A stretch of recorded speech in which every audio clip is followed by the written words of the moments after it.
30 miles west of London is a scene typical of the English countryside. But here, set amongst the rolling hills, is an opening to a subterranean world.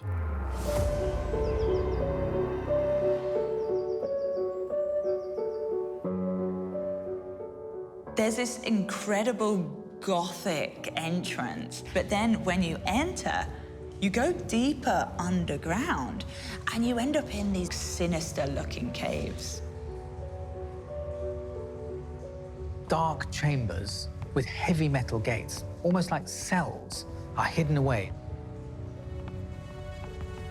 This is a strange and spooky place, but yet it has this incredible history of glamour and celebrities and dignitaries, but above all, debauchery. What stories would make these caves infamous? And how would one of America's founding fathers become embroiled in the controversy?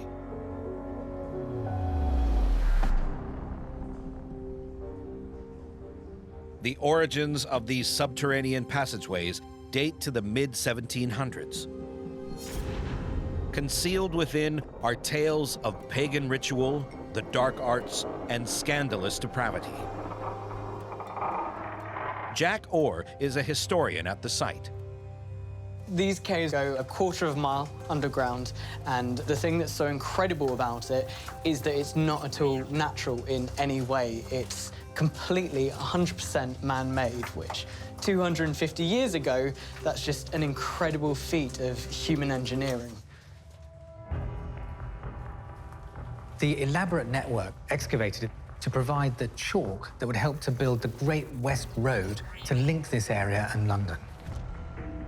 What these caves became is actually shocking. It sounds like the thing of myth and legend, but this is real life. So we're about to go into the heart of the caves, and this is where the very mundane story becomes slightly more macabre. These are the Hellfire Caves, home to one of the most secretive societies in British history. The Hellfire Club was made up of some of the most famous and respected men of the age. At its forefront was the owner of the caves, Sir Francis Dashwood. Sir Francis Dashwood was a rather wealthy man. He was born into landed gentry. And just like other men of his status at that time, he spent his final years of education visiting the royal courts of Europe, sampling the intellectual arts and all of the treasures that the continent had to offer.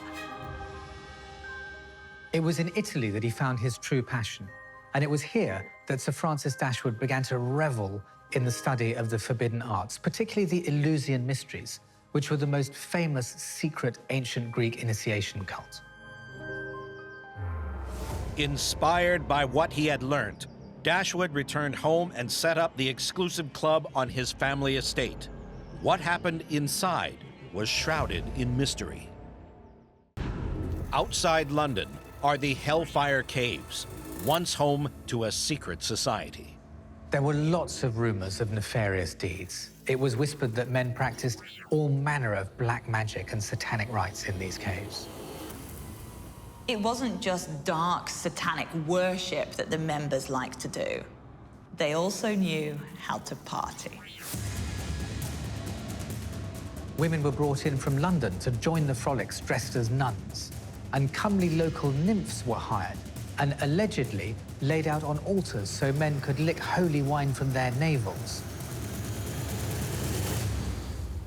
In the Hellfire Club's days, there would have been curtains across and beds inside this chamber.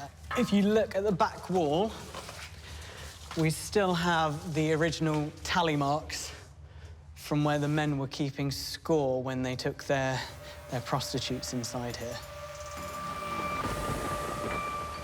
Incredibly, the shocking antics of this sinful society were carried out by some of the most prestigious men of the day.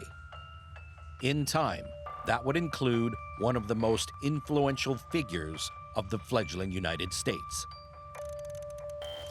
Some of the members of the Hellfire Club were very famous.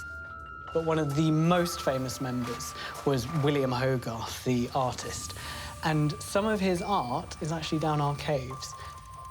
But the odd thing is the most devilish figure who matched Dashwood in Debauchery was actually an American. Benjamin Franklin, one of the founding fathers of the United States, was a good friend of the Dashwoods. And he would frequently visit the UK, and when he did, he would attend these scandalous parties deep underground. Franklin loved the fun, prankish nature of the club that he found here. He often wrote home to his friends in Philadelphia about Dashwood and his friends. One of the letters even said, Dashwood's genius is just as apparent above the earth as it is below the earth. With much to lose, the powerful men went to great lengths to make certain word of their nefarious activities stayed hidden. To try and protect their reputations, members of the Hellfire Club took assumed identities. Your reputation was everything in those days. You say the wrong thing and you're out. And devil worshipping, keeping anything about black magic, any of those sort of books, that was still illegal, that was still a crime. Much of what happened there is unknown, and a lot of the documentation has been burnt or destroyed in order to cover up the scandal. Yet, even though the members of the Hellfire Club were sworn to secrecy, word soon got out. It seems the antics of the Hellfire Club were somehow leaked to the public. Rumor has it that it was an old member of the club that exposed it for what it really was. And the public outrage took its toll. So in 1766, the club was closed down. With the doors to this sordid den of depravity now closed, Dashwood was said to have lived a more wholesome life until his death in 1781.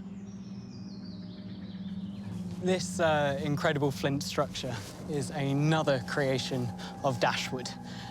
It's the mausoleum for his family, but like everything, there is a darker side to this creation. Dashwood and his 4 wives were all buried here, but strangely, so is one other member of the Hellfire Club. So there used to be an urn in the middle of this mausoleum, and in that urn was the heart of Paul Whitehead, and he was a former poet and the head steward of the Hellfire Club. Paul's heart laid here peacefully for nearly a century, until the Victorian era. Now, the Victorians were weird. They loved death, they loved gore, so they made this a tourist attraction. It's rumored that his heart was stolen by Australian visitors around 100 years ago. And ever since, people say they've seen him wandering the caves and the hills, holding the place where his heart should have been, looking for it in the grounds.